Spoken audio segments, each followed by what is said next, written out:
Hello, hello. Finally starting this third commentary. Sorry it's taken a while for me to complete this.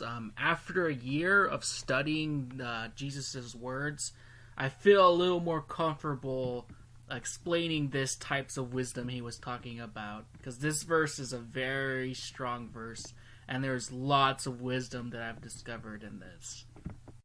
So over this past year, I've been just scouring the lexicons of the ancient languages, just of all the languages that were in the era that would have been commingled with the Aramaic Jesus spoke. Because when people spoke Aramaic back in the day, it was more of a combination of all the languages that came to the port city of Jerusalem.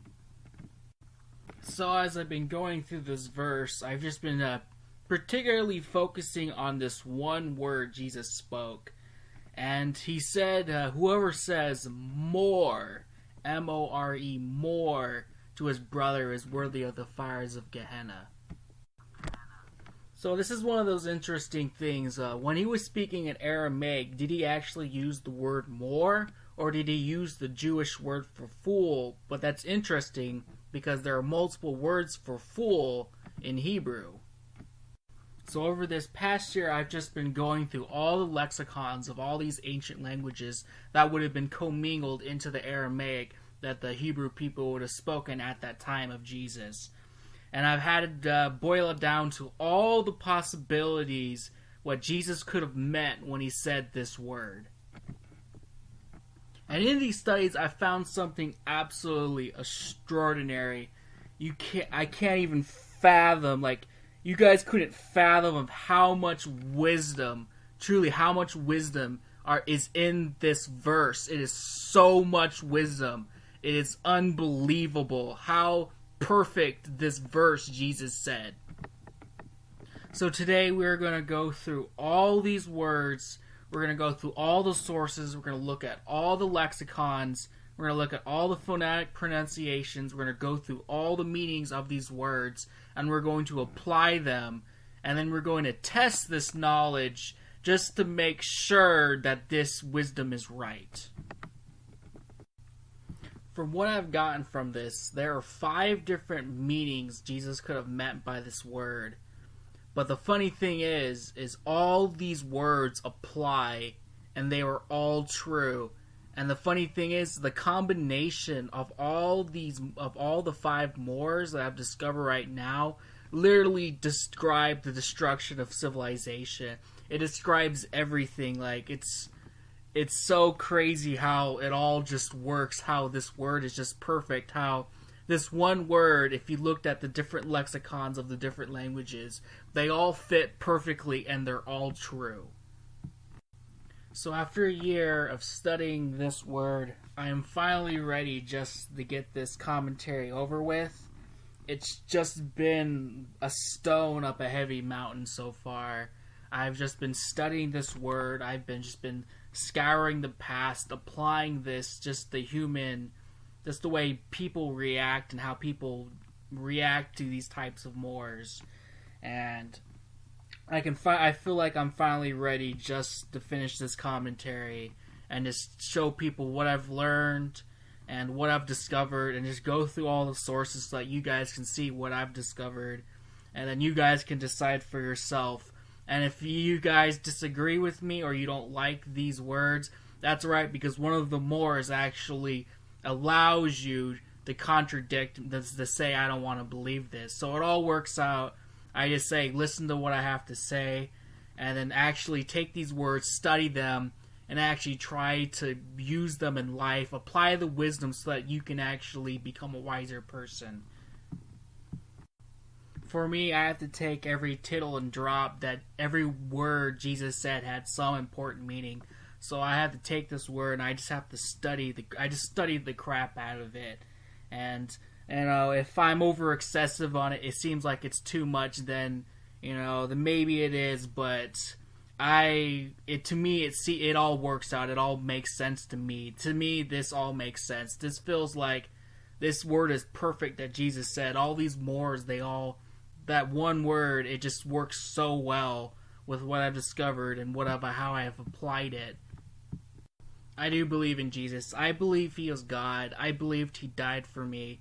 I believe everything Jesus said. This word, I just believe that this word, that what he said, this word was perfect, and he meant to say it this way, so that we can, and he purposely said it so that we would focus on this one word in a way that we would draw attention to it. So I'm just going to put down all my sources, and then in the end, you guys have your own decision to make. Well, let's get started and start this first part of the commentary. And whoever says, "You fool," shall be guilty enough to go into the fiery hell, Gehenna. Or if you look into the Greek, it says, "Hoste en ebe mor nochos este esten genen tau paros." Now, one might ask, what is the reliability of the original Greek texts? Well, if you go to carm.org, they actually look at all the ancient documents and copies we have of the Old Testament. And presently there are over 5,600 Greek manuscripts written before, less than 100 years after the death of Christ. That is amazing for just the amount of copies that were made. Whenever Christ died and the apostles went around the area and spread the gospel, the time they actually had the copies done, the original manuscript, they just spread so many copies. The copies were spread so fast and so quickly that we have absolute certainty that these copies were not altered or changed in any way, because there are so many copies. And also the way they had it is the people who searched these manuscripts, they would go to other countries, other places, and they would check the Bible just to make sure that it was correct and nothing was altered. So out of these 5,600, they're all identical. There's nothing that's really been changed. They also have other languages. They have 19,000 copies in other languages, like Syrian, Latin, Coptic, Aramaic languages. And this is actually amazing, because if you think about the closest document they have to original in Greek is Homer's Iliads, and that's 500 years after the original, and they only got 640 some around those, and even then there's some slight variations, but that's the closest we can possibly get. So for manuscript evidence, there's very, very, very high, facts just proving these are originals. And even they show that one of the original Gospels of John dates back to 29 years to the original. And they've compared that to the Gospels of John that are 150 years later, and they're still identical. They haven't been changed or nothing has been altered. Starting off, we're going to go through the 5 types of fools that are brought up in Proverbs, and the 5 Hebrew words that are fools. And we're going to go through and define these types of fools, so you have a basic and fuller understanding of what these fools mean. In the Old Testament, the word fool is actually a translation of 5 different Hebrew words that reflect subtle differences in types of fools. Unfortunately, the English translation makes it more difficult to identify the characteristics of 5 types of fools, but with a careful search of Scripture these differences can be distinguished. Wise counselors, parents, pastors, friends, spouses, need to understand the progression of rebellion that is reflected in the Bible's description of fools. If you learn to perceive the characteristics of a simple fool, silly fool, sensual fool, scorning fool, and steadfast fool, you will be equipped to identify and respond to such fools with wisdom and discernment. Now, starting off, we're going to start with the first type of fool, and is the very beginning of foolishness. The simple fool. The Hebrew word for simple, fool, is bethi. The root word from which it is derived, patha, implies extreme vulnerability, literally meaning to be opened up. The simple fool opens his mind to any passing thought and opens his arms to any passing stranger. In other words, he lacks discernment. He has an oversimplified view of life and fails to recognize the cause and effect sequences that affect every area of life. See Proverbs 22:3. Because the simple fool is not discerning, he is easily captivated by all kinds of enticements and deceptions. He is dangerously immature, extremely gullible, and intensely curious. In the absence of instruction and consistent discipline, the simple fool will naturally become more foolish. A simple fool is especially vulnerable to seduction, lacking an understanding of the irreversible consequences of moral failure. See Proverbs 7:6-7. So starting off, we get with the first type of fool, which is called the petty. This basically describes the young, and if you think about children, they don't really understand a lot of things because they're young and they haven't experienced a lot of life. And because of this, they're easily gullible and they're intensely curious. So people can deceive them and bring them into sins or addictions and natural things of life that they should naturally not do because it's foolish, but they don't know this. So that's the first type of fool. The Proverbs provide instruction for the simple fool. The Proverbs of Solomon the son of David, king of Israel, give subtlety to the simple, Bethy, to the young man knowledge and discretion. Proverbs 1-4. Scorning fools will seek out simple fools and try to become their heroes. Therefore, to protect simple fools from the destructive influence of the scorning fool, it is critical to bring swift correction to scorning fools. Smite a scorner, and the simple, Bethy, will beware. Proverbs 19:25. If you look at this first part, it says give subtlety to the simple, to the young man knowledge and discretion. If you look at the dictionary term of subtle, it means a delicate or precise as to be difficult to analyze or describe, delicately complex and understated. So it's basically saying when you try to educate a young person, you have to give it in such fine detail that they can't mess it up. And then it gets to the next part where it says give them discretion. Discretion is a quality of behaving or speaking in such a way to causing offense or revealing private information. It also means the freedom to decide what should be done in a particular situation. So it's giving them enough advice that they can't really mess up. It's covering all your corners and giving them enough so that they don't fall or they fall to basically tricks or pitfalls of life. This next part also states that scorning fools will simp out simple fools. And for the scorners, you're supposed to put correction to the scorner so that the simple will know to beware of what they're doing, that what they're doing is wrong. So a scorner will naturally try to bring influence on a younger person and have them scorn and hate certain things. But you're supposed to correct that so that the child will know that this isn't correct. Otherwise, if you don't, they'll naturally think this is okay, and then they'll naturally follow after the scorner. Now moving on to the next type of foolishness.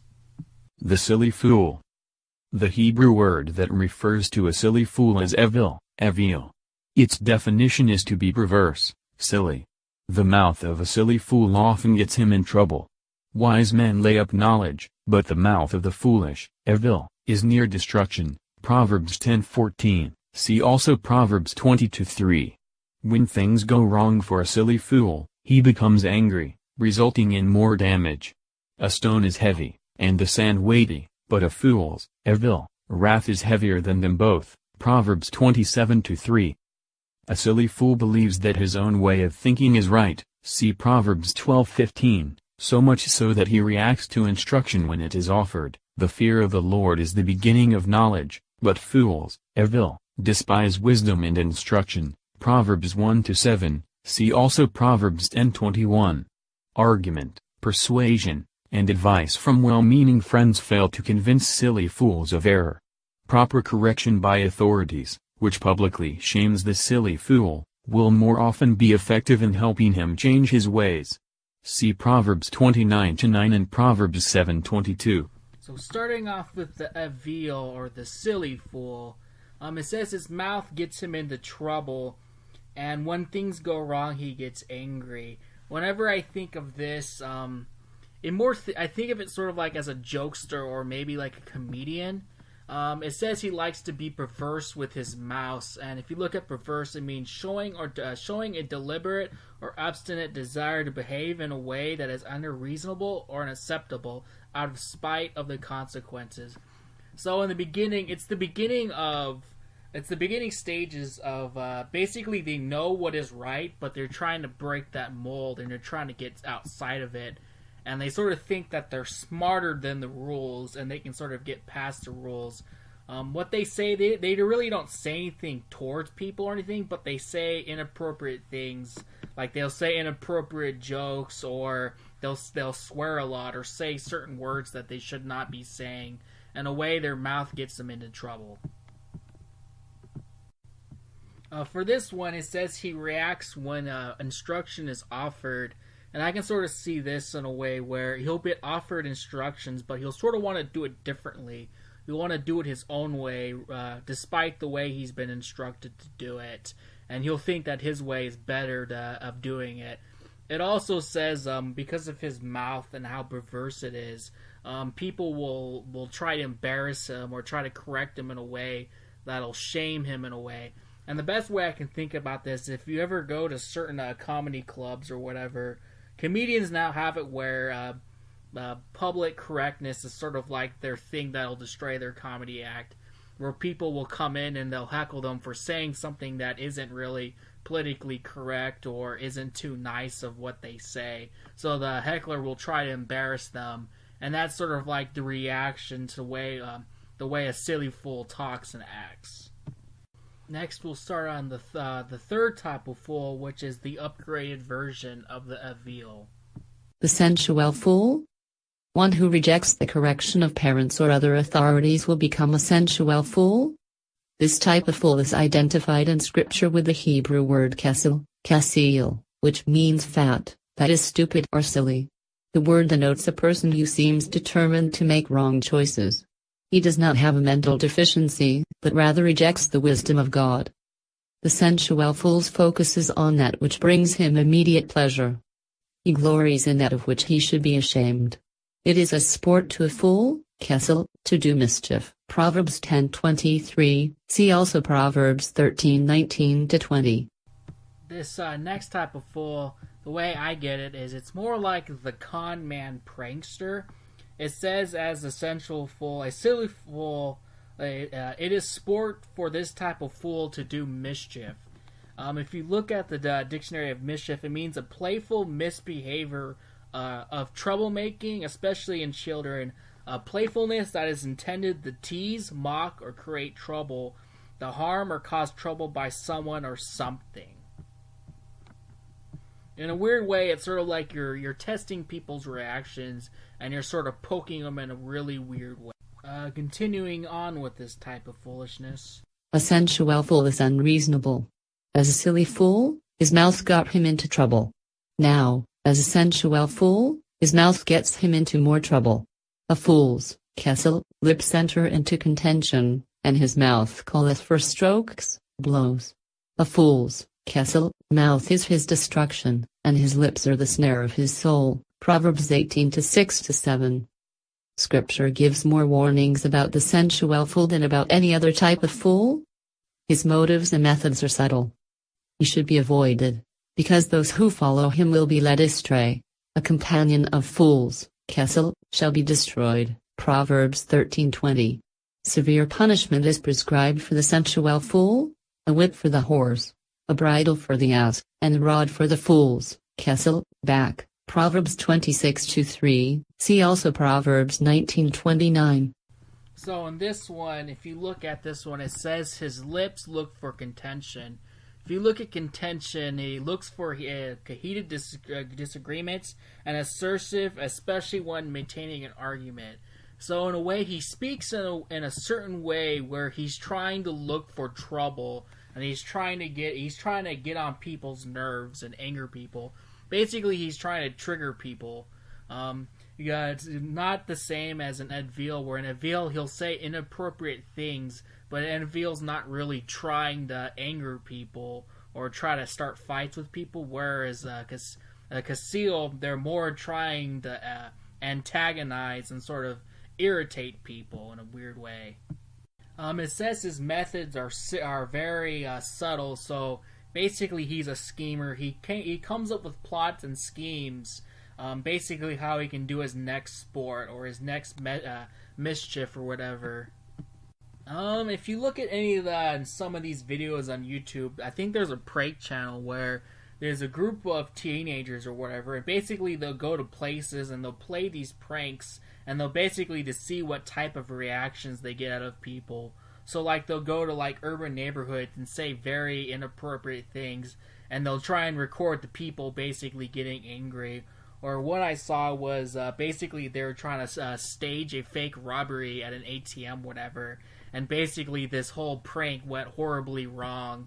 And it just shows you how people react to this type of fool, where they do it in such a way it basically angers people to a way where they react and they naturally want to hit them. It says that their mouth calleth for blows. So basically they annoy people in such a way where they actually want to hit them, or they want to hurt them in some other way that isn't physical, but maybe in another mischievous way that the other person tries to retaliate on them. Now moving on to the next type of fool. The scorning fool. The Hebrew word that denotes a scorning fool is lutz. It means to make mouths at, that is to scoff. The scorning fool's facial expressions communicate the disdain and contempt he has in his heart toward his authorities, including parents, civil authorities, and God. This type of fool not only has rejected truth, he also has embraced that which is abominable to God. Psalm 1:1 describes the progression of foolishness, referring to a man who first walks in the counsel of the ungodly, then stands in the way of sinners, and finally sits in the seat of the scornful. The scorning fool utterly detests people and ideas that contradict his false thinking, and he expresses his scorn through derisive attitudes, behavior, and speech. This next type of foolishness, it talks about a scorner. It's basically someone that says a lot of mean-spirited things towards people. They hold a lot of contempt and hatred in their heart for the person or the people they're talking about. They sort of give this that the person is unworthy, and they do not have they have no consideration for their respect. In a way, they say a lot of rakas, and they say a lot of just mean-spirited things about this person. Whereas a Gasil was trying to irritate the person out of like some weird pleasure they got, the scorner is going out of their way to basically hurt the other person with words. They want the other person to feel worthless, and they also want other people to believe that this person is worthless. And this is basically on the next to the commentary, it'll basically explain that this is the type of fool that they're trying to explain that it is. The scorning fool turns a deaf ear to rebuke. A wise son heareth his father's instruction, but the scorner, heareth not rebuke. Proverbs 13:1. See also Proverbs 14:6. Those who attempt to lead the scorning fool away from the path of destruction that he seems determined to follow will suffer his wrath. A scorner loveth not one that reproveth him, neither will he go unto the wise. Proverbs 15:12. He that reproveth the scorner, getteth to himself shame. Reprove not the scorner, lest he hate thee. Rebuke a wise man, and he will love thee. Proverbs 9:7-8. A scorner must be punished, for his own sake and for the sake of those whom he can potentially influence. Smite a scorner, and the simple, will beware. Proverbs 19:25. When the scorner, is punished, the simple, is made wise. Proverbs 21:11. See also Proverbs 22:10. So in this one it says that the scorner, no matter how much you try and correct it and tell it that whatever the scorner is doing isn't right, the scorner will just despise you even more. It'll go out of its way to say hurtful things towards a person or towards a people. It'll say anything it can to hurt this person or these people. It'll make up false accusations. It'll try to destroy their character. It'll say the most mean-spirited things. For this one, it says a scorner must be punished. Otherwise, so that the simple might beware. When a scorner is punished, the simple will be made wise. It's funny because in this age, it seems like there's a lot of scorners now. especially on YouTube, where they'll pick somebody and then they'll just say mockeries after mockeries of people. We also see this in our own churches, where they'll sort of go out and they'll harass people or a group of people, and they'll say the most horrible, mean-spirited things toward these people. And even then, as Christians, we should rebuke these other Christians who do this, because the simple will see this and they'll think that they're other Christians, and it'll either cause an influence on them. It'll either turn Christians away, or it'll make them believe that the simple Christians will have to be like this in order to be a good Christian, but it's actually just a lie. And they're going out of their way to harass people and cause trouble, and all it does is cause trouble and just hurts everyone. Now moving on to this final type of fool. The steadfast fool. The most dangerous type of fool is a steadfast fool. The Hebrew word Nabal, which means stupid, wicked, identifies this type of person. Elsewhere in the Old Testament, Nabal also is translated as vile person. A steadfast fool totally rejects God and his ways. The fool, Nabal, hath said in his heart, There is no God. They are corrupt, they have done abominable works, there is none that doeth good. Psalm 14:1. This type of fool is self-confident and close-minded. He is his own God, freely gratifying his lower nature. It is his goal to draw as many others as possible into his evil ways. Attempts to reprove him will be futile and bring frustration to the one who tries to influence him. Only God can successfully reprove a steadfast fool. This last one says is the worst type of fool, and it said this one is called the Nabal. This fool believes it is its own God, and it'll do anything it wants to basically get its own pleasures, no matter how evil and wicked it is. It really doesn't believe in evil or good. It doesn't believe in God. It just wants whatever it is that is pleasurable. And no matter how wicked and disgusting that this pleasure is, it'll do it anyways. And it doesn't care what anyone else says. It'll do whatever it wants. It's just an evil, wicked person. It says trying to correct this fool will just be futile and bring frustration. No matter what you say, no matter what you do, it'll always reject what you say, because in its own mind that it is the most correct thing. It always believes it is right. It says only God can successfully reprove a steadfast fool. So basically they have to live their life, and they absolutely have to walk into their absolute destruction. They absolutely have to destroy themselves. Their evil ways have to absolutely destroy their lives in a way where they actually correct themselves so that they actually stop. Choose wisdom, reject foolishness. In Proverbs 1:22, wisdom declares, How long, ye simple ones, will ye love simplicity? And the scorners delight in their scorning, and fools hate knowledge? Turn you at my reproof, behold, I will pour out my spirit unto you. I will make known my words unto you, the turning away of the simple shall slay them, and the prosperity of fools shall destroy them. But whoso hearkeneth unto me shall dwell safely, and shall be quiet from fear of evil. Let us heed this declaration and walk circumspectly, not as fools, but as wise. Ephesians 5:15. See also Proverbs 1-7, 3:35. Now that we've finally defined what the Hebrew terms for the word fool is, now we can finally start going through these commentaries and actually analyzing them and see what we can get from them. Spurgeon, Christ here shows us that the commandment, Thou shalt not kill, deals with anger, with angry words, with words of cursing, with words of derision, for all these are killing things, hurting and wounding things, and the passion of anger is forbidden under the command, Thou shalt not kill. Men have not thought so, but it really is so, for he who is angry with his brother is a murderer. There is the spirit, the essence of that which leads to murder in the passion which breeds malice and revenge. The law is spiritual, it touches the emotions, the thoughts, the desires, as well as the words and actions of men. If I desire ill for a man, I have within me that which would desire his death, and what is that, after all, but murder in the heart? How strict is this law, and yet how just and right.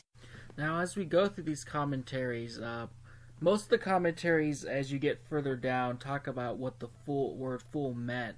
And it basically meant it was like assassinating somebody's character or destroying someone's character by saying slanderous words about them. From what they get from it, they say it was basically calling someone an evil person or a person that was up to no good, or that they were foolish and they were purposely trying to mislead people, or they were playing tricks, or there was some type of devious scheme behind how this person was acting. You fool, moros, conveys the root meaning of one who is mentally dull, sluggish in understanding, foolish, morally worthless, useless, silly or stupid, English equivalent to moron. Absurd, ridiculously unreasonable, unsound, or incongruous. Compare the derivative moria equals folly, foolishness, absurdity, 1 Corinthians 1:18, 21, 23, 2:14, 3:19.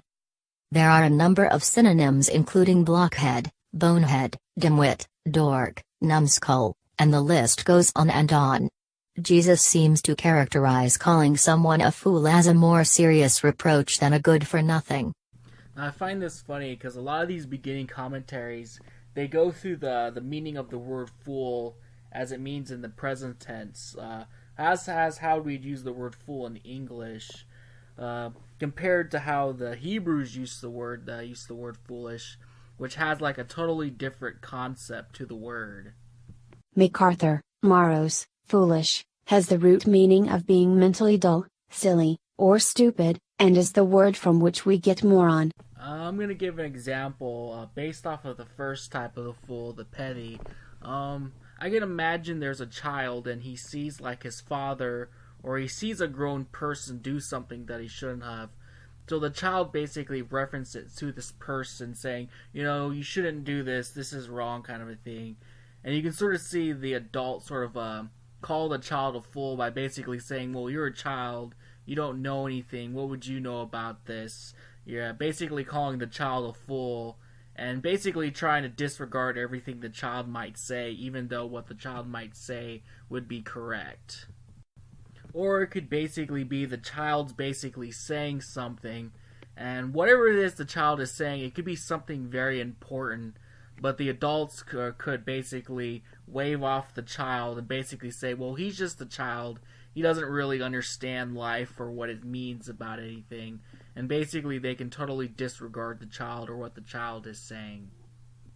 They could also be calling another adult a petty by basically saying that they're ignorant and they don't know what they're talking about, and basically they have no understanding of what it is about the subject. This could be in any regards. It could even be this in what scientists could do. A scientist could basically try and defame another scientist by basically calling him ignorant, or he doesn't know what he's talking about, and basically just calling him stupid, that he doesn't know anything what he's talking about. And that would sort of be similar to what a raka is, but a raka is more, you're trying to hurt the person's feelings rather than try to destroy their character or their reputation. Webster on fool, foolish, lacking in sense, judgment, or discretion. Foolish implies the character of being or seeming unable to use judgment, discretion, or good sense. Unwise, imprudent, acting without judgment or discretion in particular things. Another example, starting with the word avil. That's basically, someone could say someone was basically, they're a babbling fool. So they could be saying like, well, this person, they just babble and go on rants and everything, and they really don't know what they're talking about. They sort of just go on rants and rambles, and basically they can just try to destroy someone else's character. They could be like, well, don't listen to this person, he just babbles about stuff. That's all he does is babble. And basically by saying this, you can destroy someone's character by this way. Or say that they're just a jokester or a comedian. Like, all they do is make jokes and make light of things, but nothing they say is really of importance. But basically, someone could ultimately call someone this fool in a way to basically have someone to have them take them seriously. Or basically say, well, you shouldn't take this person seriously, or you shouldn't actually take anything he says to heart, because everything he says is sort of just a babbling joke, or it's all really just nonsense. It's just a bunch of silly nonsense. It can also ruin someone's character by basically having other people believe that this person is a clown or just a jokester, and that nothing he really says is interesting or important at all. So if no one ever met this person before, just slanderous accusations by a third party or somebody could basically have someone come up to this person, hear what they're saying, and then instantly in the back of their head think, well, I shouldn't really take any of this thing this person says seriously because the last person told me he's just a clown and he doesn't really know anything. Vine, moros primarily denotes dull, sluggish, from the root mu, to be silly, hence, stupid, foolish. It is used, of persons, Matthew 5:22, thou fool. Here the word means morally worthless, a scoundrel, a more serious reproach than raga. The latter scorns a man's mind and calls him stupid, moros scorns his heart and character, hence the Lord's more severe condemnation, in Matthew 7:26, a foolish man, Matthew 23:17-19, fools, Matthew 25-2,3,8, foolish, in 1 Corinthians 3:18, a fool. The Apostle Paul uses it of himself and his fellow workers, in 1 Corinthians 4:10, fools, that is, in the eyes of opponents, of things, 2 Timothy 2:23, foolish and ignorant questionings, so Titus 3-9, in 1 Corinthians 1:25, the foolishness of God, not Moria, foolishness as a personal quality, cc, number 1, but adjectively, that which is considered by the ignorant as a foolish policy or mode of dealing, lit, the foolish, thing, so in ver. 1 Corinthians 1:27, the foolish, things, of the world. Fool, foolish, foolishly, foolishness, Vine's expository dictionary of NT words. Another example, starting with the third type of fool, the Casil. Basically with this, someone can basically try and destroy someone's reputation by basically saying that this person is a con man, that he's basically a mischief maker. He goes around playing pranks, pulling people's legs for a laugh, or he basically goes around causing conflict in a weird way by agitating or aggravating people. In this way, it can sort of put people on edge, so when people get around this person, they'll naturally be on edge and they'll always sort of push the person away in a sort of a way, just to make sure that they, or whatever, or they might act more harshly towards this person. It can also in a way denote that the person is sort of a liar, so people will always take what they say with a grain of salt. So in this way, this person is never really able to be honest, or they're never able to say something that is true, so the person will always sort of assume what they're saying is a lie, or it's a prank or something, or they're just trying to pull their leg in some way. So in this way, someone can actually be serious, and there could be an emergency or something, and they can basically say, yo, I need help for this imagery, or there's somebody's hurt, or something's going wrong, and basically you can say, oh, haha, you're so funny, that's not really happening. But if it's the truth and somebody is hurt and they need aid, then there's really no one can do anything. It's basically the kid who cried wolf. Barclay, moros also means fool, but the man who is moros is the man who is a moral fool. He is the man who is playing the fool. To call a man moros was not to criticize his mental ability. It was to cast aspersions on his moral character, it was to take his name and reputation from him, and to brand him as a loose-living and immoral person. Matthew 5, William Barclay's Daily Study Bible. This is the part of the commentary where they actually start referencing the fool as basically calling someone a morally unrighteous person, and saying that they're basically up to no good, or they're a slave to doing wicked deeds. It's basically the equivalent of calling someone an unrighteous, untrusting, scheming, evil person, or trying to destroy their character in that type of a way.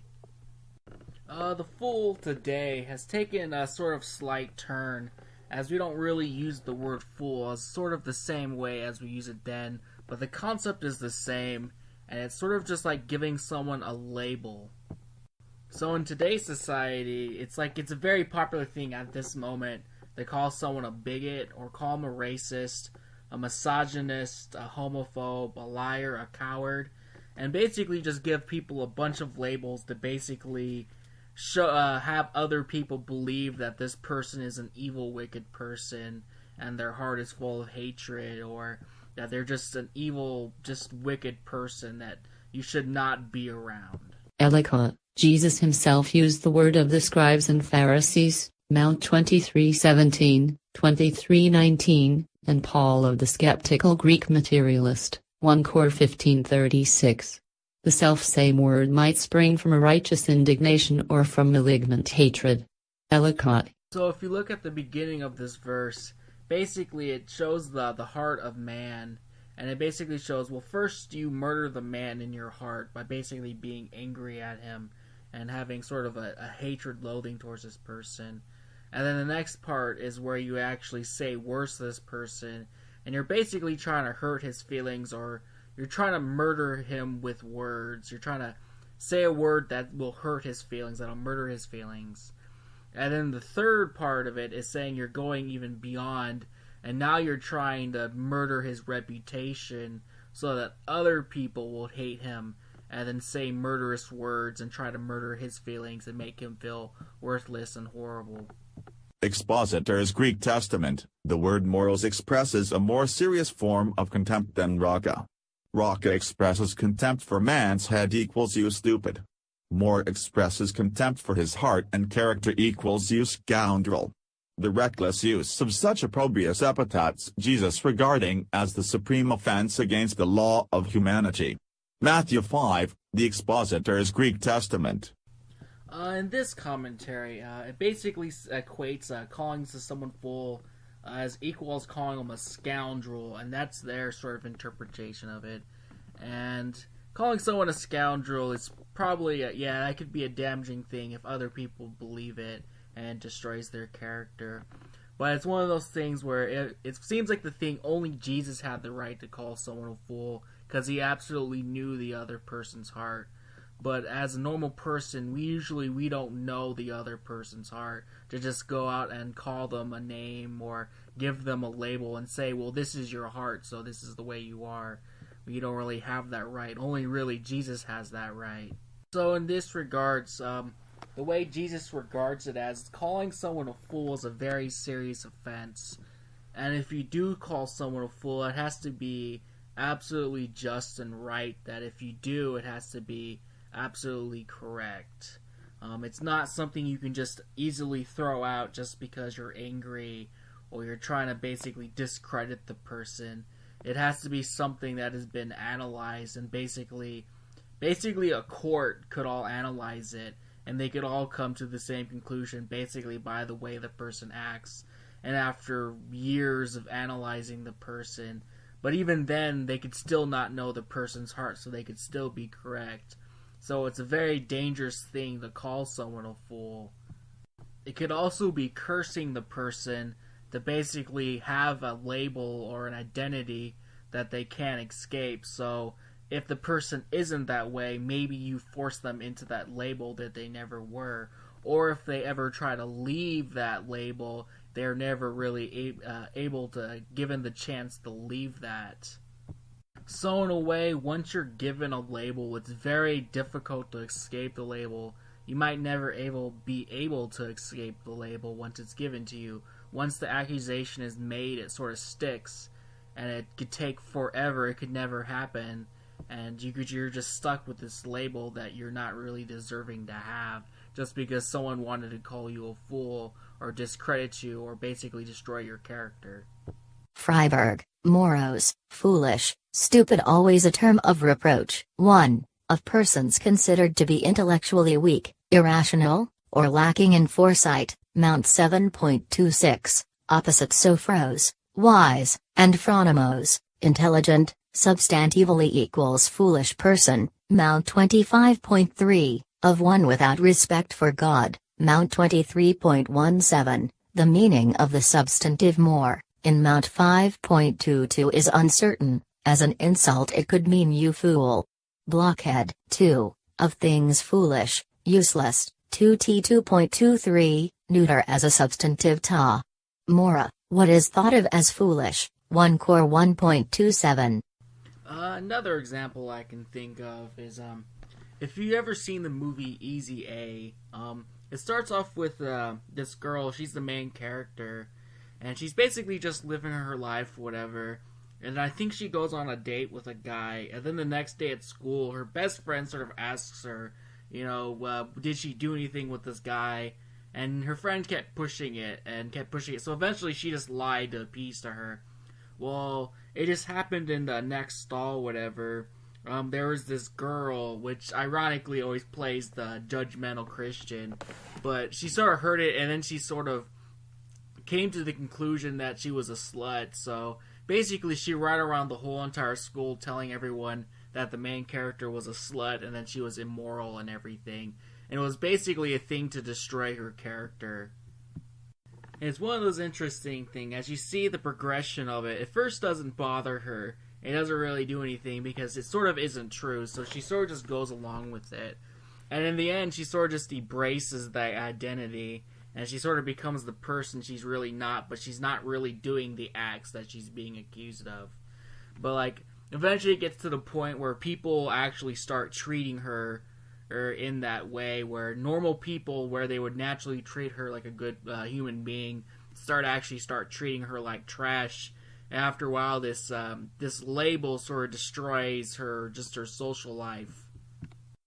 I've also seen this happen in real life, where people will make up stuff in school. Like, they'll sort of pick someone they don't really like, and they'll sort of make up a lie, or they'll sort of insinuate something, and then this label that gets spread around in these rumors eventually just destroys someone's character, and it just makes their life just a living hell.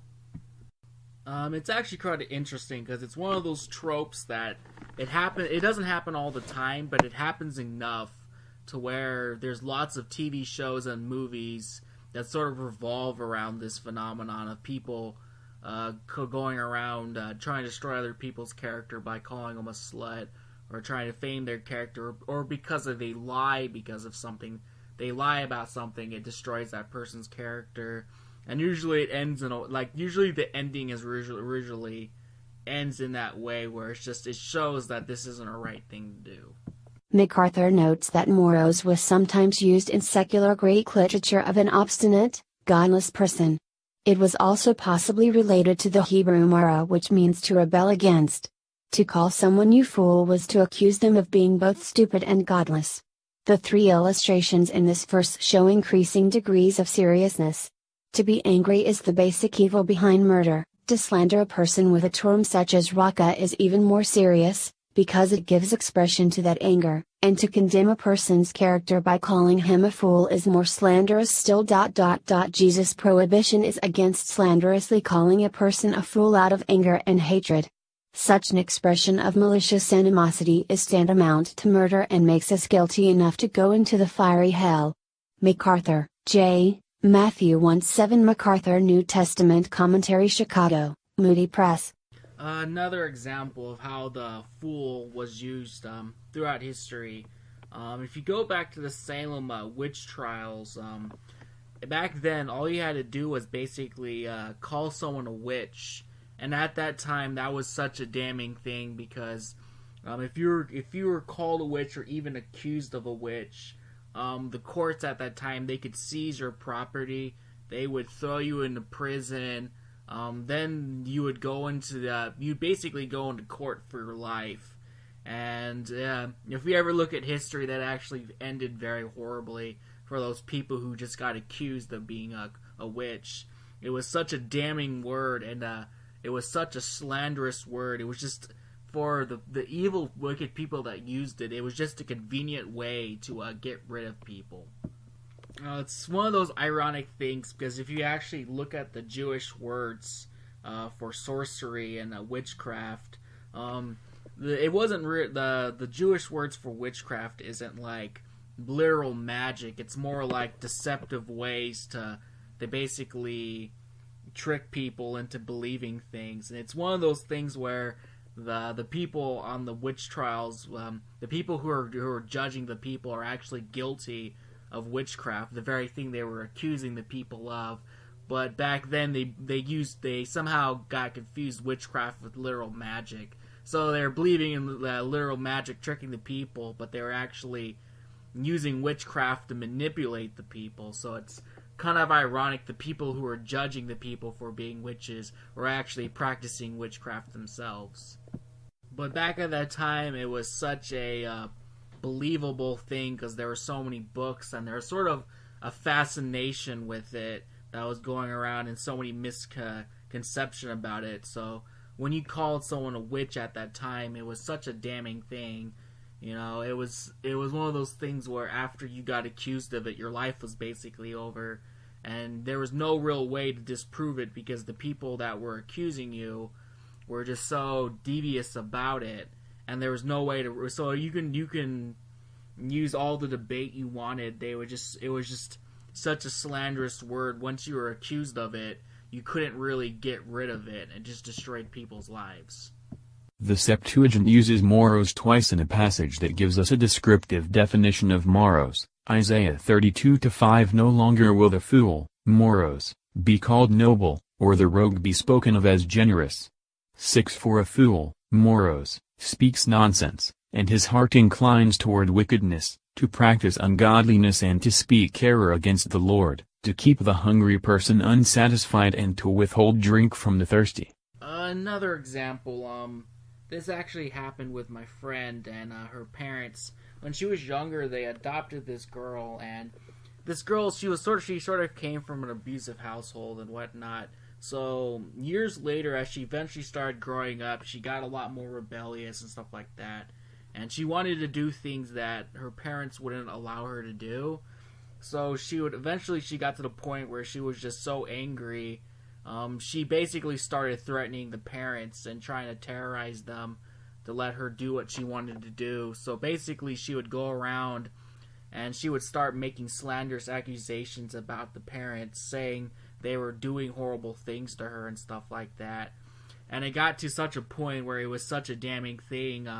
Basically the father was about to go to jail for these slanderous accusations, and the only thing that really saved him was because he basically willingly took a polygraph test. Like, he suggested it himself. Like, this was such a damning thing to him. Like, he wasn't gonna have this accusation against him.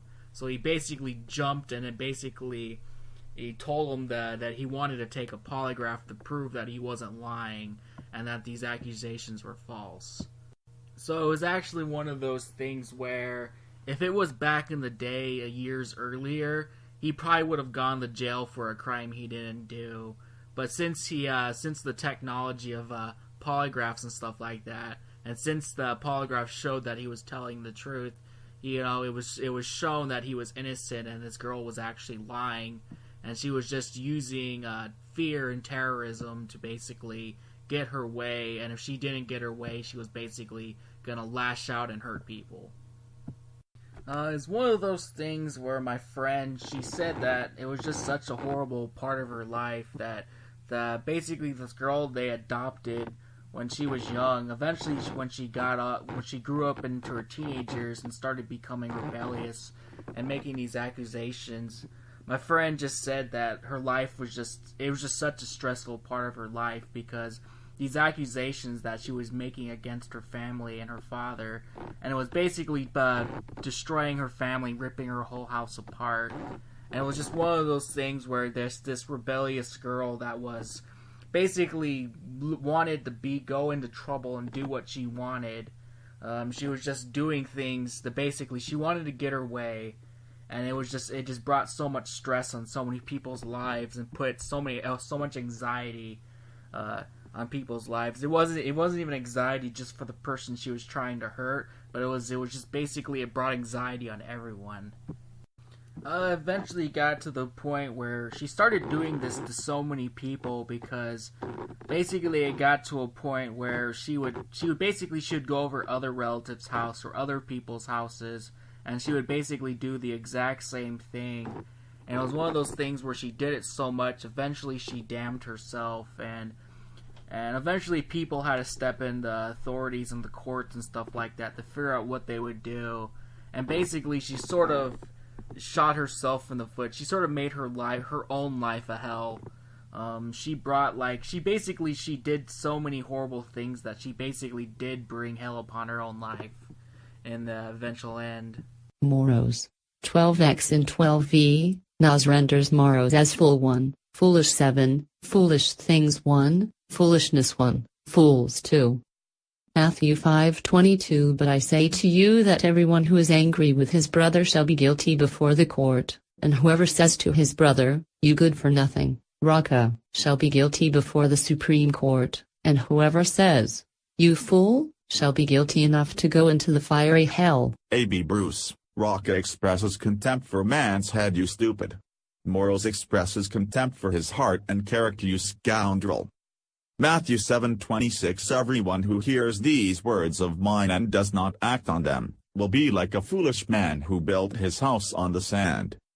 Comment: a fool hears truth and does not obey. Zodiates. In Matthew 7:24, our Lord illustrates a sensible man as one who does not build on shifting sand but on solid rock.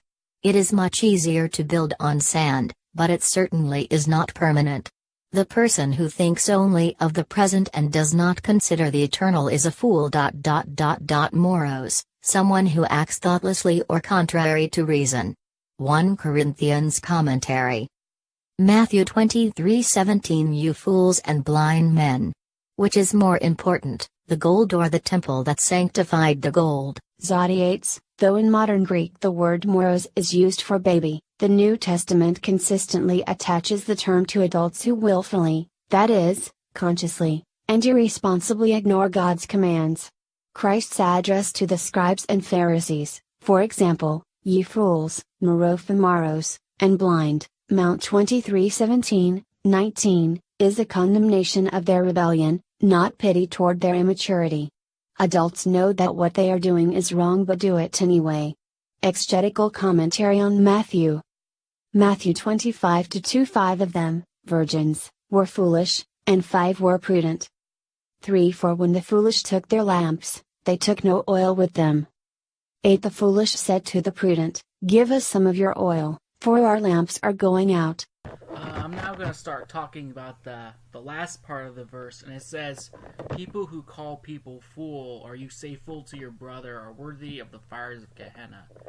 And this last part of the verse basically talks about the dangers of calling someone a fool, and what are the consequences of it. So we get to the end of the verse, and it says, those who say fool are worthy of the fires of Gehenna. So it's basically saying people who use the word fool are basically deserving of the hellfire. Now if you actually look at the word hell, if you look through it through scripture, I think there's sort of this misconception about hell, about how it's sort of come in today's day.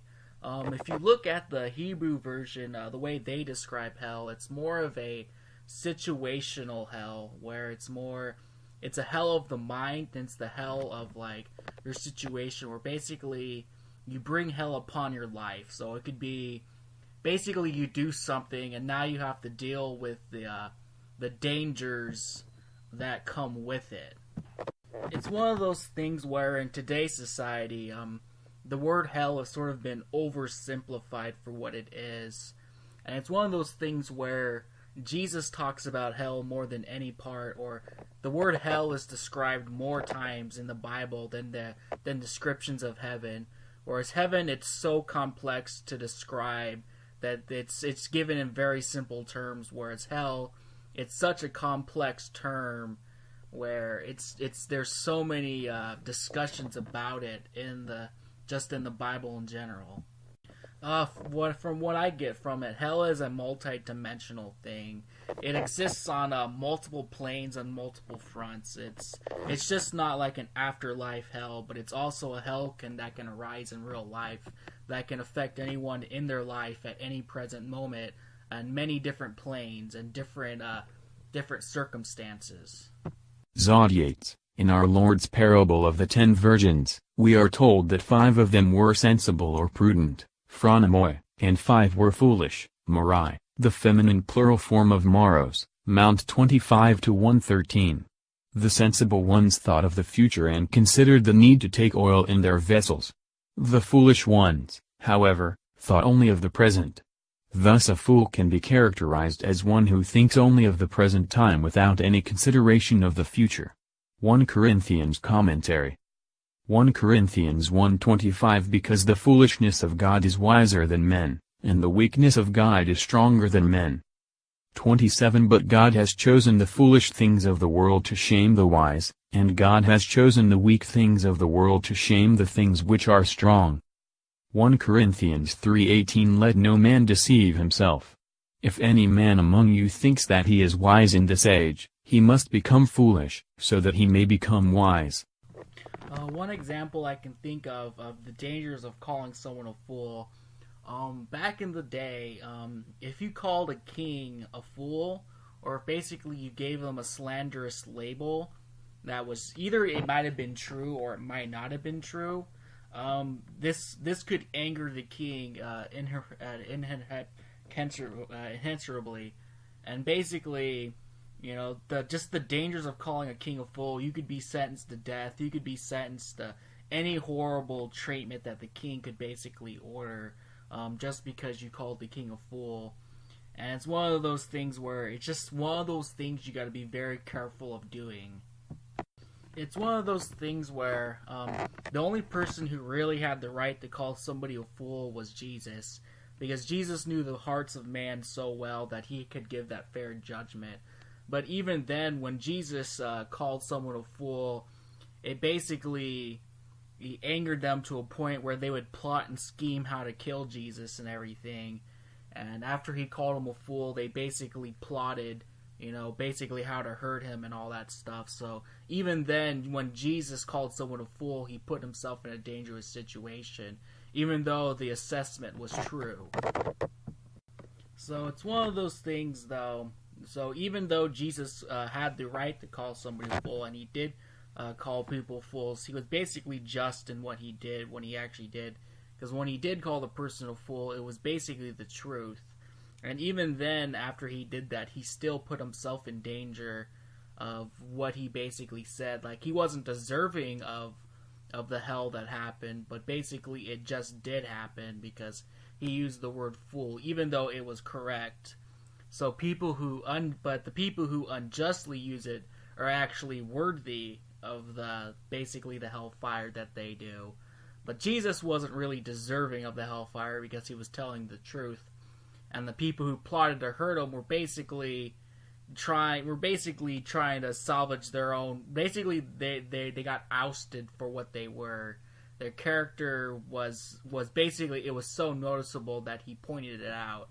And because he did that, the people got angry that he basically rebuked them for the foolishness that they were doing.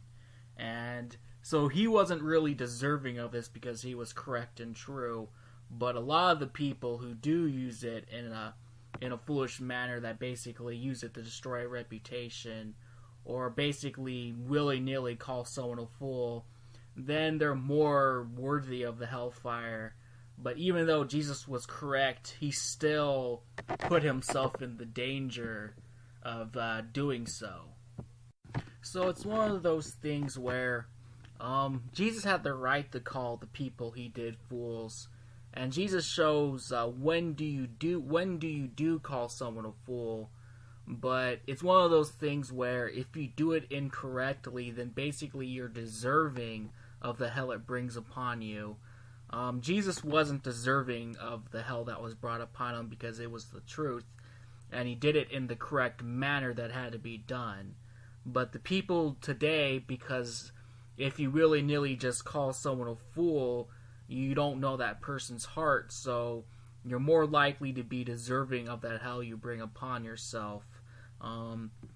It's one of those things where in order to call someone a fool, you have to be, in a way, you sort of have to be foolish yourself to the point where you know wisdom. So you're wise enough to where you can actually call someone out on that thing. And even then, it's one of those things where that takes analysis by itself. You know, when is the right time to call someone a fool? And even then, that's something that I'm still studying and figuring out.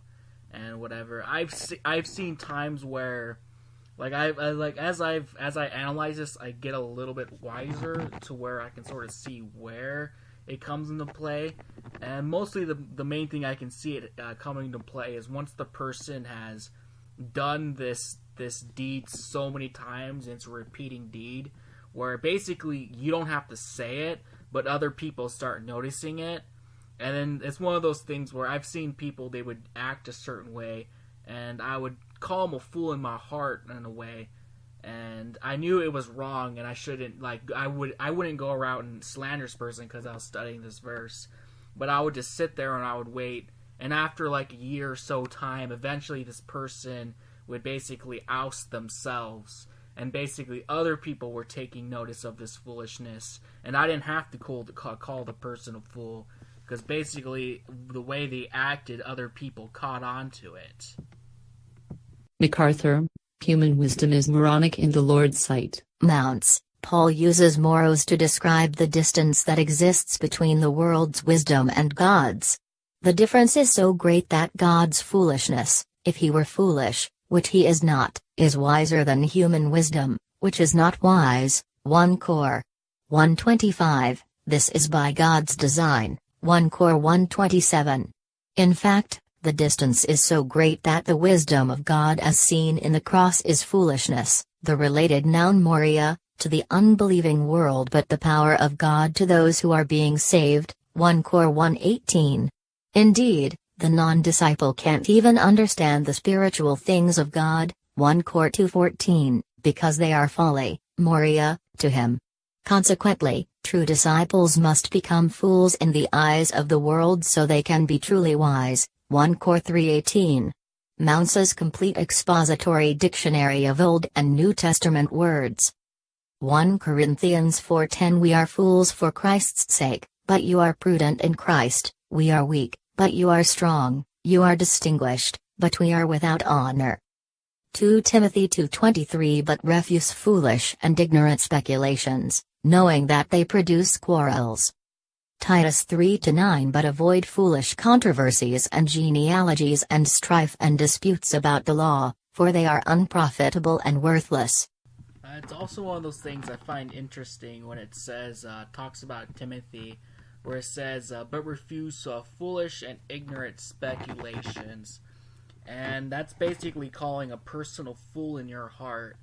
And so you can basically give someone a label in your heart, and because you give this person this label, you'll always look for that thing they do wrong, and you'll sort of you'll try and reinforce this idea that this person acts this way, or that they're trying to be foolish. So if you call someone a fool in their heart, subconsciously you'll sort of treat that person in a way, or subconsciously you'll act in a way for that person to basically reoccur and constantly act this way, rather than try to slightly change who you are in hopes that they'll change and stop doing this foolishness. So it's one of those things where you might call a person a fool, but you might not realize that you act in a way it'll sort of have this person react this way. So calling someone a fool might be an unjust thing. It might just be you're that particular person, you act in a certain way to make this person act this way. So it's one of those things where you shouldn't call someone a fool. If that person really is acting a fool in that manner, then they'll sort of treat everyone in that way, and eventually the whole group of people will realize what this person is doing, rather than you say it and then have this label define them. They sort of give them. The only person who condemns them is themselves. Maros, 7v in the Septuagint, 32-6, Job 16-7, Ps 94-8, Is 1911, 32:5f, Jur 5:21. Deuteronomy 32-6. Do you thus repay the Lord, O foolish and unwise people? Is not he your father who has bought you? He has made you and established you. Psalm 94-8. Pay heed, you senseless among the people, and when will you understand, stupid ones? Jeremiah 5:21. Now hear this, O foolish and senseless people, who have eyes but do not see, who have ears but do not hear. It's one of those things where, the more I've been as of this year, I've been studying foolishness, and I've been studying the types of foolishness, and how it affects people, and what it does. In a way, it's sort of, reflected on my own folly, and how I used to act foolish in a lot of ways. Like, I still do some foolishness sometimes, like, I'll say some, stupid or inappropriate things, but I don't say it as much as I used to. I also used to do some, like, slight mischief. I don't do it as much as I used to, but I used to, like, I would have my fun and play a little bit of pranks and laughs, ha-ha, kind of stuff like that. But I've had it where, as I studied it, it sort of did come true in the way it is. I remember on my first day of work at the job I had, this girl came up, and she sort of did the punch finger game, and it was like, I was just sitting down, she just came up and got me with that, and I was like, oh, dang. So basically I started playing back a little bit, and I would play the game back with her or whatever, but eventually it got to the point where I guess the mischief sort of just made her angry. Like, I wasn't really trying to be mean or anything, but I guess it got to a point where she got really angry about it, I guess. But it was one of those funny things where she would do the mischief all the time, but when I did the mischief back a little bit, she would get really, really upset. And there was like a good 5 months she wouldn't talk to me. Like, I would say hi and all that stuff. And basically she would sort of avoid me, or she would act very... She basically, it seemed like she called me rock on her heart. She sort of had a distaste for me after that, even though it was... For me, it was just all fun and games and whatever. It's basically one of those things where she acted foolishly by playing mischiefs and like slight pranks, but it was harmful fun. And then I did it back, but not really a whole lot. Like, I only did it like a little bit, but it put such a bad taste in her mouth.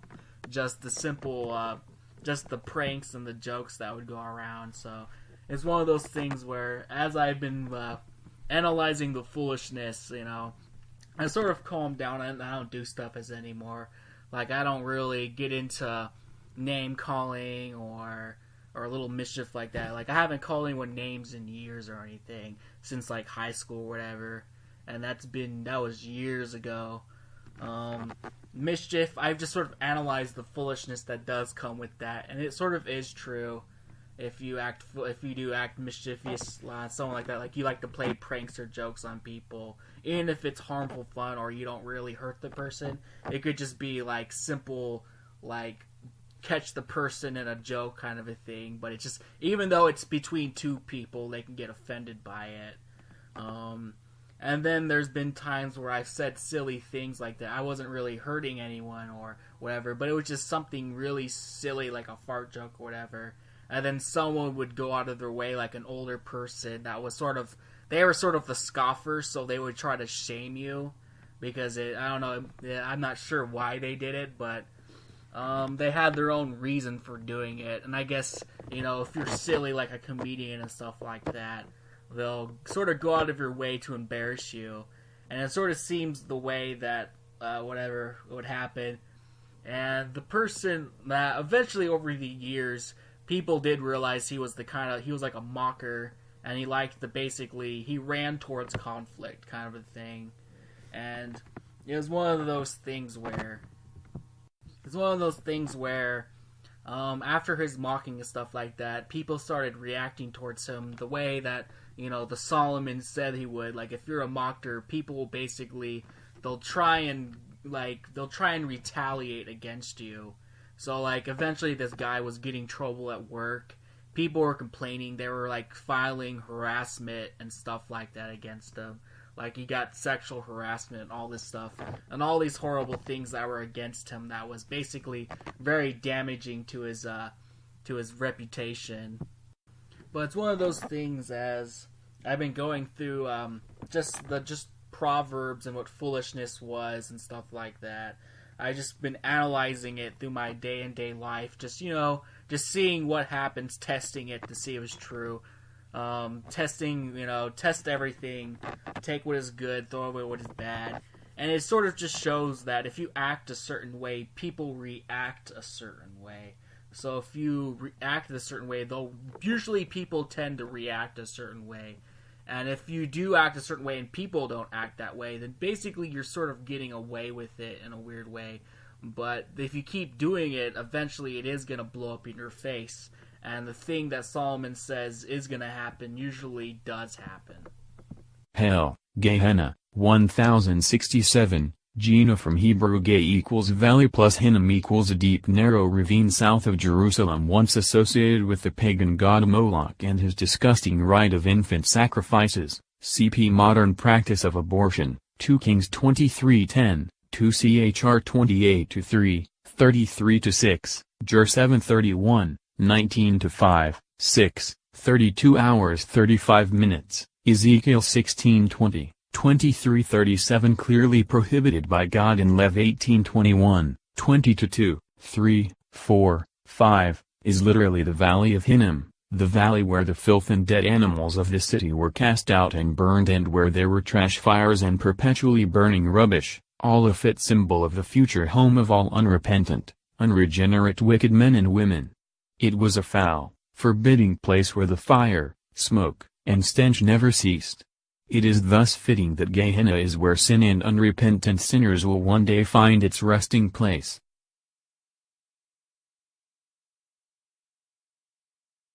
Now this is the part of the commentaries where they actually start going through the history of the Gehenna.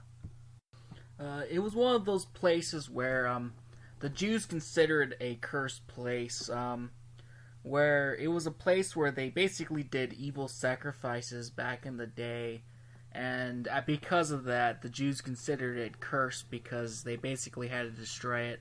And then after that, then they turned it into a garbage heap, where basically all the criminals that were the worst of the worst, after they were executed, they basically threw them in this fire so that there would be no memory of them, and they would basically burn all their garbage and their trash in this pile. All the dead animal carcasses that they did not use.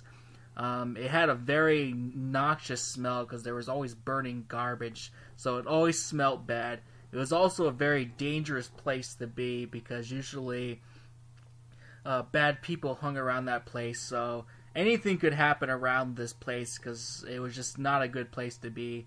Sort of imagine being in a very ghetto-stricken area where there's a lot of gang activity, where there's sort of like multiple gang fractions and they sort of just go out of their way to basically hurt people. Like, basically it's just not a nice place to be. It's dangerous, it smells, it's hot, it's just not a good place to be, and it's considered a cursed place. Vincent Tom Gehenna, more accurately, the hell of fire. The word Gehenna, rendered hell, occurs outside of the Gospels only at James 3-6. It is the Greek representative of the Hebrew Hinnom, or Valley of Hinnom, a deep, narrow glen to the south of Jerusalem, where, after the introduction of the worship of the fire gods by Ahats, the idolatrous Jews sacrificed their children to Moloch. Josiah formally desecrated it, that no man might make his son nor his daughter pass through the fire to Moloch, 2 Kings 23:10. After this it became the common refuse place of the city, into which the bodies of criminals, carcasses of animals, and all sorts of filth were cast. From its depth and narrowness, and its fire and ascending smoke, it became the symbol of the place of the future punishment of the wicked. Milton, the pleasant valley of Hinnom, Tophet thence, and Black Gehenna called, the type of hell. As fire was the characteristic of the place, it was called the Gehenna of fire. It should be carefully distinguished from Hades, which is never used for the place of punishment, but for the place of departed spirits, without reference to their moral condition. So it's one of those things, as you go through the definition of Gehenna, a lot of the things that Jesus said, he sort of gave it a, there was sort of a feeling, or there was like a basic emphasis on what the word meant. And basically Gehenna, which at that time was just not a good place to be, and it basically was referenced in a way where if you say a fool to somebody, you're worthy of being there, and being there was not good for the body, the spirit, and the soul. Like, just being there was not a very good place. So the way I get hell from the Old Testament and the New Testament, it's more of a place. It's like a multi-dimensional place. It could be a place in the mind. It could be a situational place where you're in danger, so you're always in constant fear, or you're actually in physical danger, or you have no peace, or you can't breathe. It's not a good place to be.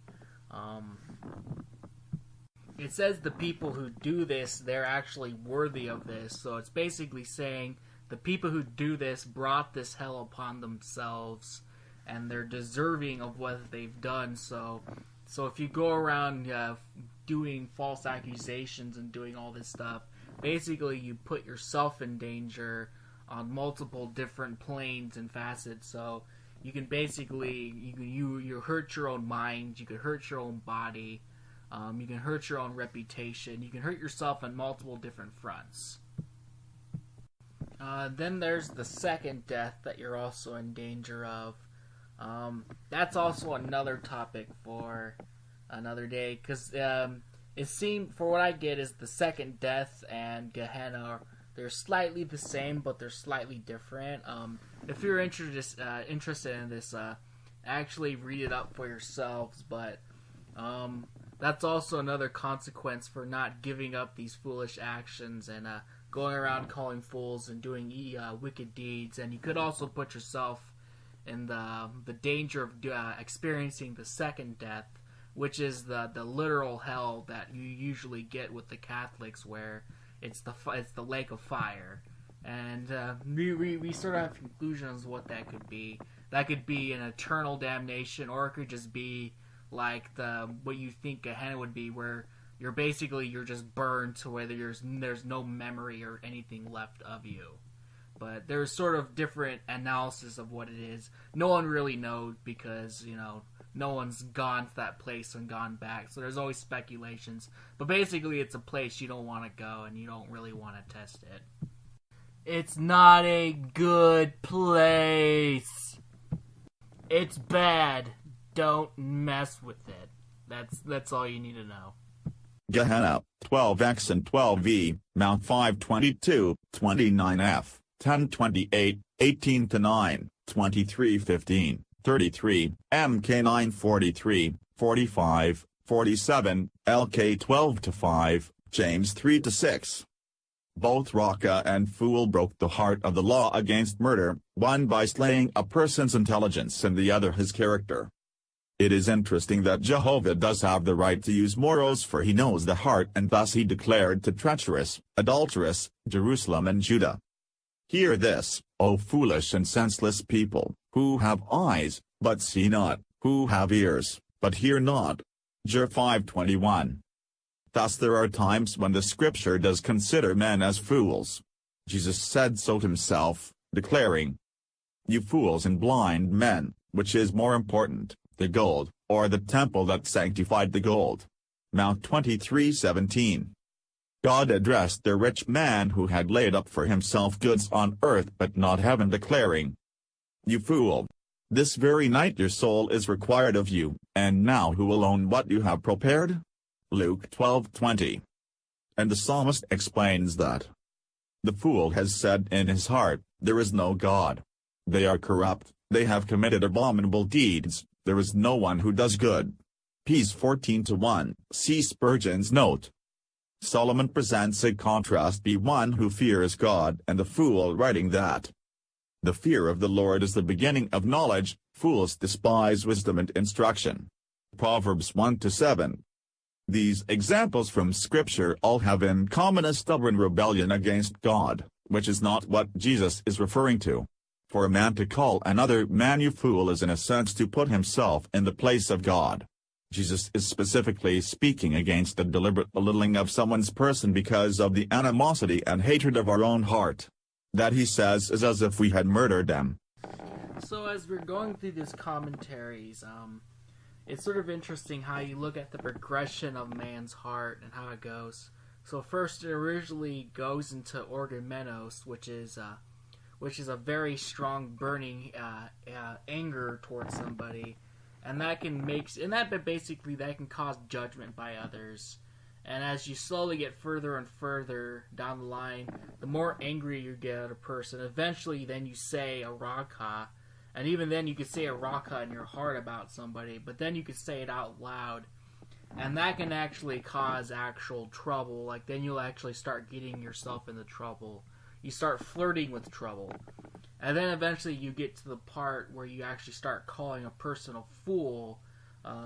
You can call a person a fool in your heart, but if you say it with your mouth, this can even cause a further consequence, which is the fiery Gehenna, which is just not a good place to be. You put yourself in further danger.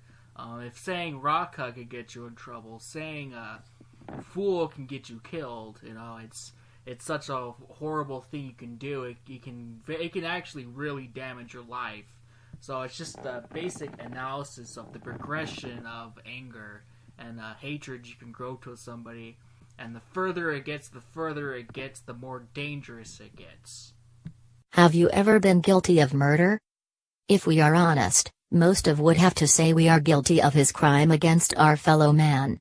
Jesus' words give us pause to consider carefully what we speak with our tongues. Our words are generally an accurate barometer of our true spiritual condition. What is your barometric reading, beloved? It follows that it is of little surprise that the New Testament repeatedly presents such clear teaching regarding the danger of the tongue. You brood of vipers, how can you, being evil, speak what is good? For the mouth speaks out of that which fills the heart. The good man out of his good treasure brings forth what is good, and the evil man out of his evil treasure brings forth what is evil.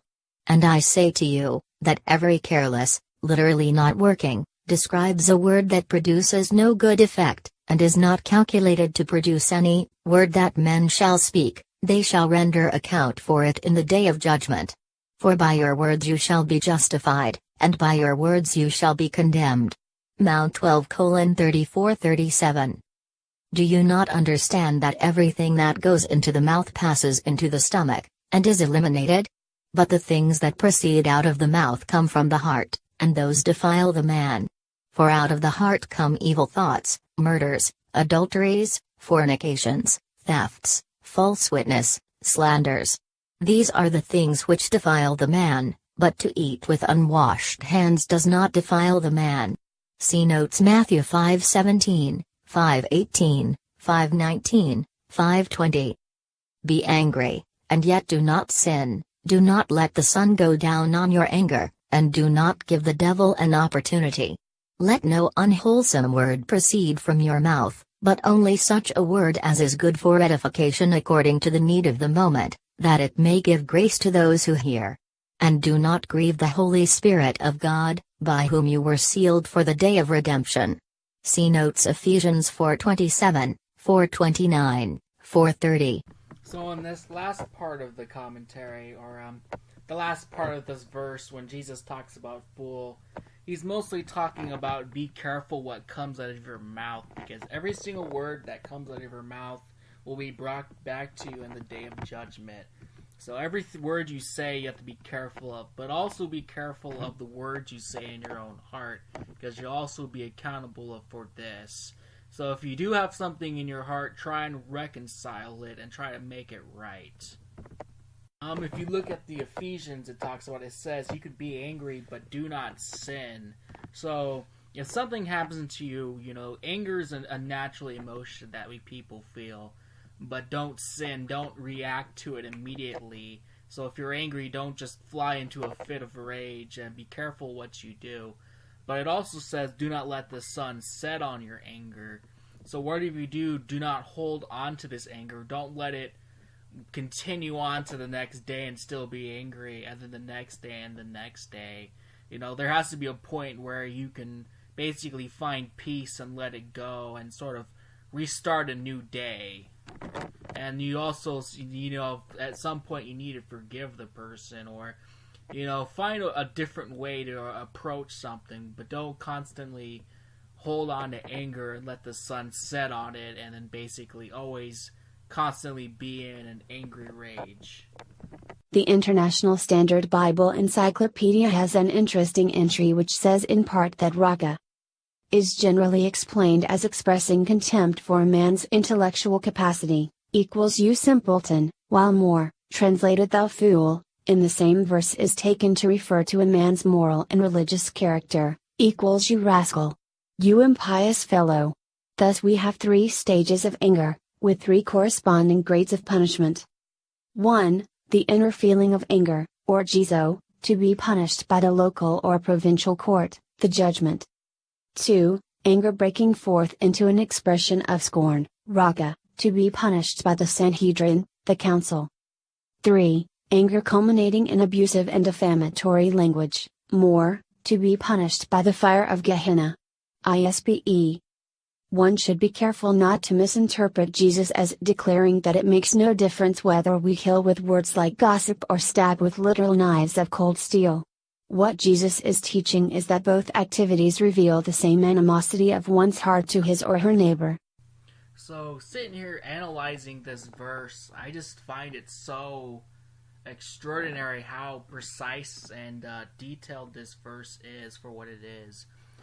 Every single word that's in it is a topic of discussion on itself.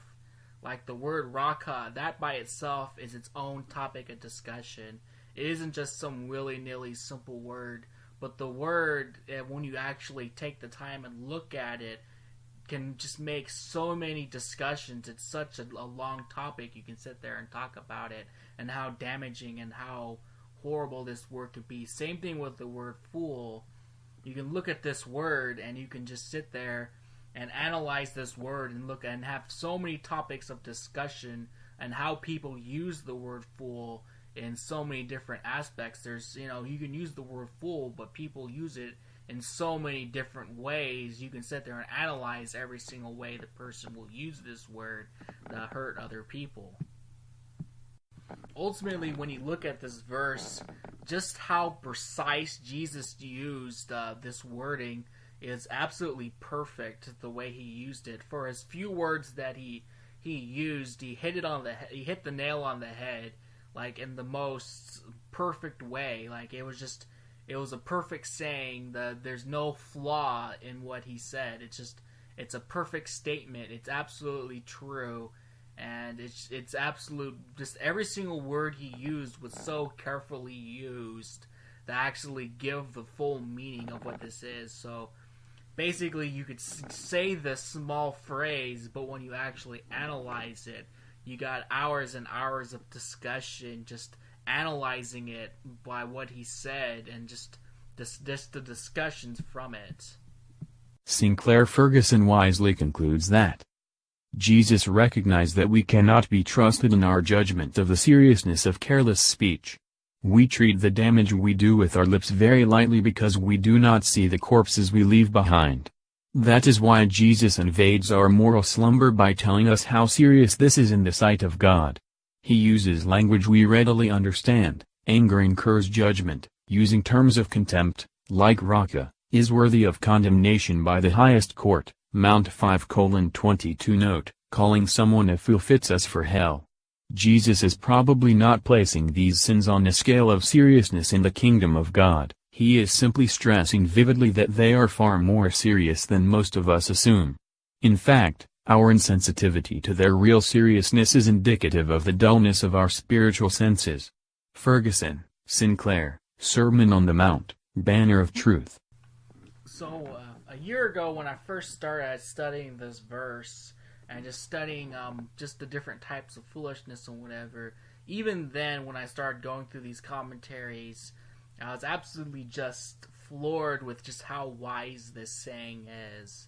And just sitting there studying just this verse of just how much wisdom this verse contains. And, it just, what Jesus said was just so wise. Like, it's unbelievable. Like, there's been people that spent centuries trying to find wisdom, but then Jesus comes in and he just uses a few small words and emphasizes so much wisdom for just these few words. Freeman's Manners and Customs of the Bible has the following summary of Mount 5:22. The Jewish teachers had heretofore taught that nothing except actual murder was forbidden by the sixth commandment. Thus they explained away its spiritual meaning. Christ showed the full meaning of this commandment, according to which we must be judged hereafter, and therefore ought to be ruled now. All rash anger is heart murder.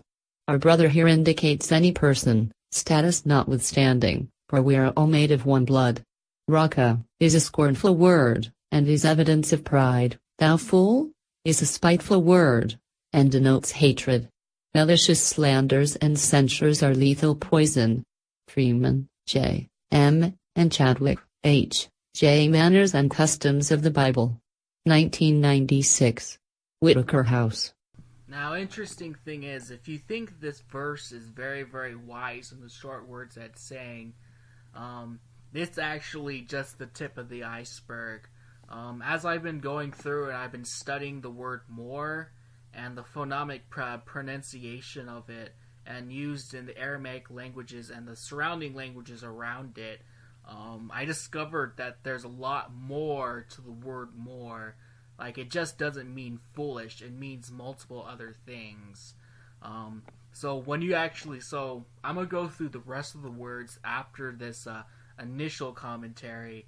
And if you thought this verse was wise, now you're gonna be floored by the absolute wisdom that comes after this. Just the analysis of the ancient words that they used in the surrounding cultures, and that the Hebrews were associated with, and that they would have had this into their language.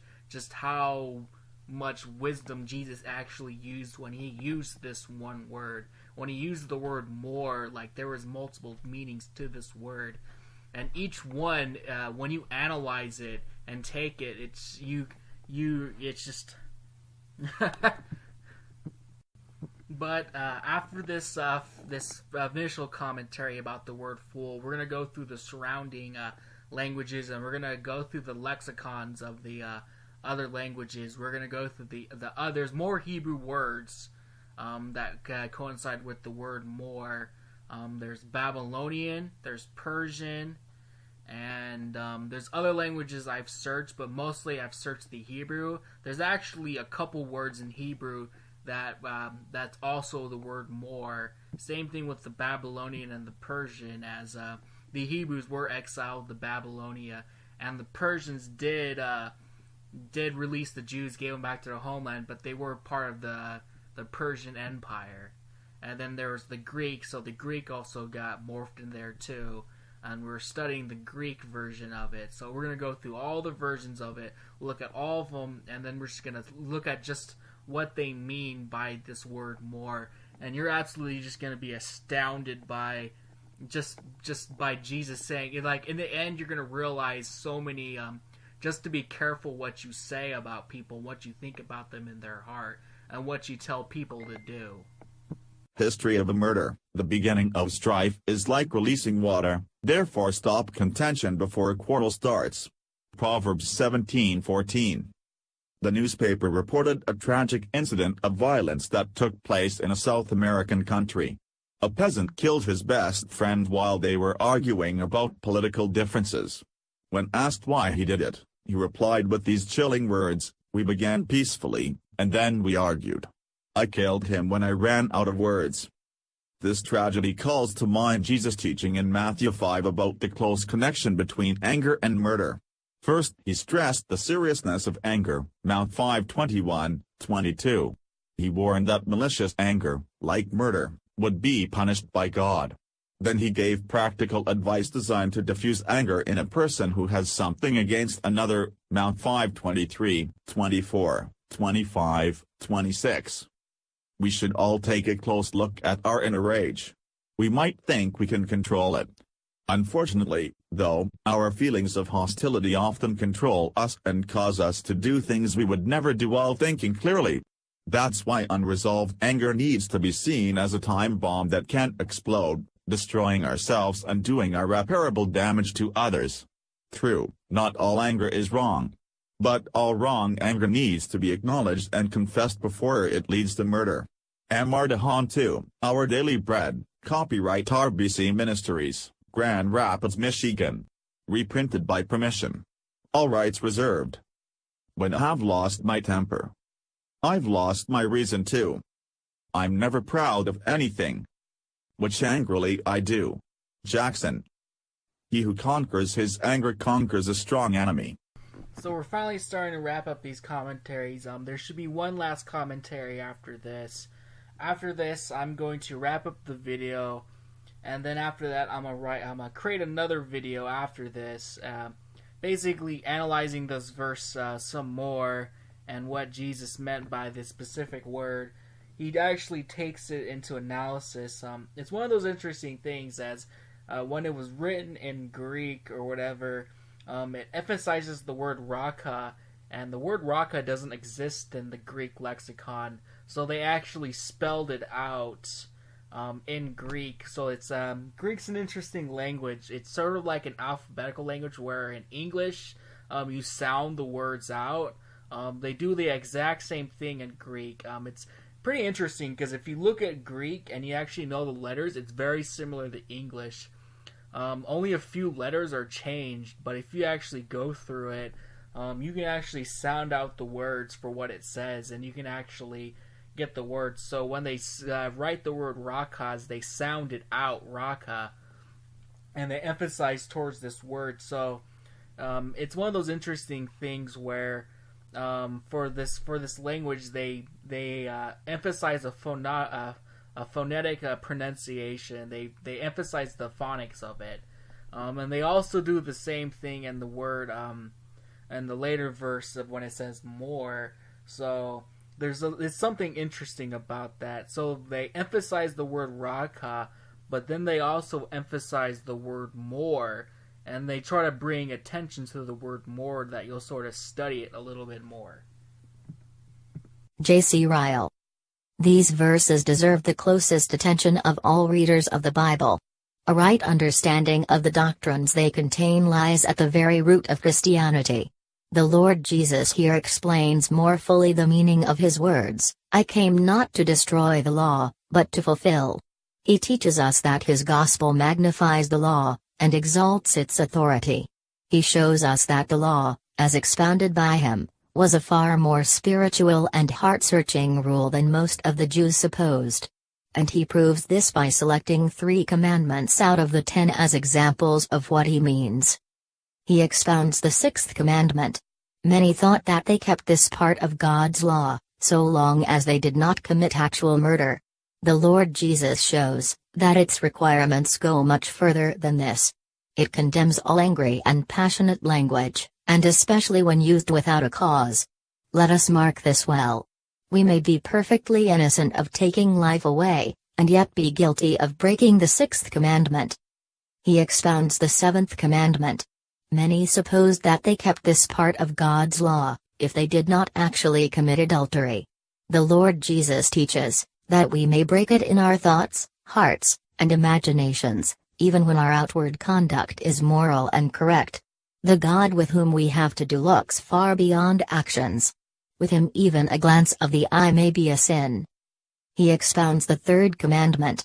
Many fancied that they kept this part of God's law, so long as they did not swear falsely, and performed their oaths. The Lord Jesus forbids all vain and light swearing altogether. All swearing by created things, even when God's name is not brought forward, all calling upon God to witness, excepting on the most solemn occasions, is a great sin. Now all this is very instructive.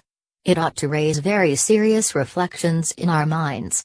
It calls us loudly to use great searching of heart. And what does it teach? It teaches us the exceeding holiness of God. He is a most pure and perfect being, who sees faults and imperfections, where man's eyes often see none. He reads our inward motives. He notes our words and thoughts, as well as our actions. He requires truth in the inward parts. Oh, that men would consider this part of God's character more than they do. There would be no room for pride, and self-righteousness, and carelessness, if they only saw God as he is. It teaches us the exceeding ignorance of man in spiritual things. There are thousands and 10,000s of professing Christians, it may be feared, who know no more of the requirements of God's law than the most ignorant Jews. They know the letter of the 10 Commandments well enough. They fancy, like the young ruler, all these have I kept from my youth up.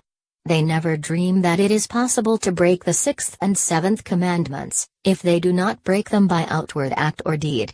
And so they live on satisfied with themselves, and quite content with their little bit of religion. Happy indeed are they who really understand God's law. It teaches us our exceeding need of the Lord Jesus Christ's atoning blood to save us. What man or woman upon earth can ever stand before such a God as this, and plead not guilty? Who is there that has ever grown to years of discretion, and not broken the commandments thousands of times? There is none righteous, no. Not one. Without a mighty mediator, everyone would be condemned in the judgment.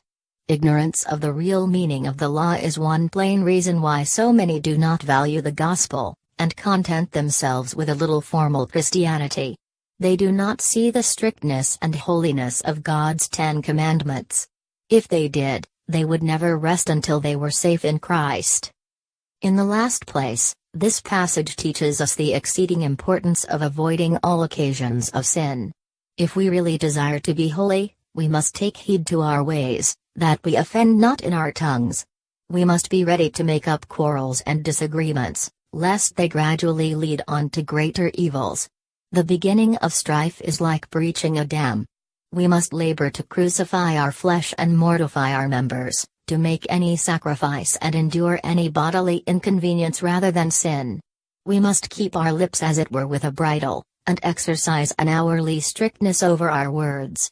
Let men call us precise, if they will, for so doing. Let them say, if they please, that we are too particular. We need not be moved. We are merely doing as our Lord Jesus Christ bids us, and, if this is the case, we have no cause to be ashamed. So finally wrapping up this part of the commentary, I'm going to split this video up, and then I'm going to add one more after this, or maybe two, it depends how much time the next videos take. But I'm going to go through analysis, I'm going to grab the lexicons, and I'm just going to show you the lexicons, and we're going to go through and we're going to study what these words mean after this. So far we discussed what the word fool is, and all the types of foolishness, and basically how people react to those types of foolishness, and sort of overall understanding of it, and also how people would use the word fool to hurt other people. But after this next video, I'm going to split this up, and I'm going to go through the other mores that are used in the different languages, and we're going to go and we're going to analyze those. And in the end, if you don't like these other mores, well, there's a more that actually allows you to contradict what I'm saying and not believe it. So in the end, it'll all work out. So I'm just going to go through, after this, I'm going to go through all the mores. I'm going to discuss what they mean. They're sort of ultimately topics of thought, and it's one of those things where when Jesus said the word more, I find it funny how the word more is a topic of discussion, but then when you look at the words, it breaks up into more topics of discussion. So ultimately, this word is just a treasure chest of just discussions and just interesting things. So after this video, I'm gonna start up the next one, and hopefully I can get this right. Pray for me that I do. I don't want to mess this up, and one of those things. So take everything with what I say with like a grain of salt, but also go in with an open mind, and just listen to what it says, think about it, and if ultimately test what is true, take what is good, throw away what is bad. And for me, I've tested these words, and so far they seem correct. And it's actually crazy because when you combine all these words, all these mores together, you actually get like hell on earth. Like literally, you start seeing civilizations start destructing and blowing up, and you start seeing just this civilization just crumble and turn to crap. Like you actually start seeing when people start practicing these mores and start doing these things, the society starts acting a certain way where it becomes such a hellish environment that the whole society just crumbles and self-destructs. So I'm going to finish this commentary. Thank you for watching so far. I'm going to create the next video after this. God willing, He gives me the strength, because this video is a lot of work, so I'm going to continue on the next one, and hopefully I'll get that one done. Thank you for listening, and see you next video.